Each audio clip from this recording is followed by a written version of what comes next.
Yun ho bang kasi kahapon nagdeklara yung presiding officer through a motion ng majority leader na sinidiya na po, no? Break na nga po ng Senado. Yan po ay sa plenaryo.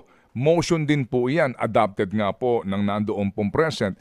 Ngayon si Ginoong Cayetano naglabas siya ng written deklarasyon na yung Senado naka-adjourn na sinidiya. Papel lang po ang sa kanya, hindi sa plenaryo. Ano po ang valid? Ito ho bang sinulat lang po ng sinasabing nagpapakilalang Senate President o yung pong nangyari po na motion sa plenaryo?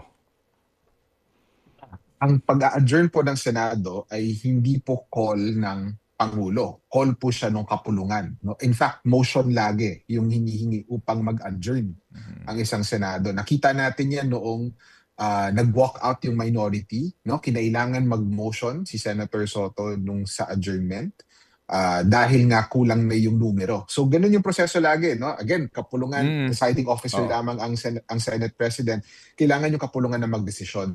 So medyo unusual na as is yung ginawa na pasulat, yung pagsabi na mag-adjourn sinadya na tayo. Kailangan natin tignan ho mabilis, no, yung may isa po kasi provision sa saligang batas na required na mandatory adjournment yung tawag. Yun yung 30 working days bago yung bagong session, yung second session ng Senado na magsisimula sa SONA ngayong Hulyo. So, ang mandatory adjournment po, hindi pa ako nagkakamali, no? Yung mandatory adjournment po ngayong taon, yung kalendaryo ay June 5 sa Biyernes pa ho. Except na ang patakaran nga at kalakaran sa Senado ay Monday to Wednesday ang session. So kung nagdesisyon na po yung Senado na adjourned na sila sinidye, potentially okay lang po yun. No?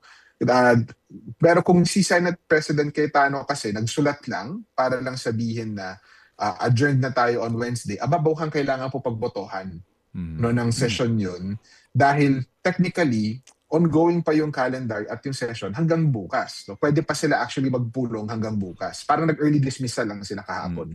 Mga kapatid, patuloy po kayong tumutok sa 105.9 True FM para sa totoong balita, informasyon, music, and entertainment. Mag-subscribe sa aming YouTube channel at podcast at sundan nyo kami sa Facebook, Instagram, X at TikTok sa True Network PH. Bisitahin din po ang aming official website, truefm.ph. At panoorin din kami sa True TV Signal, Channel 19. Kami po ang 105.9 True FM. Laging true sa'yo, kapatid.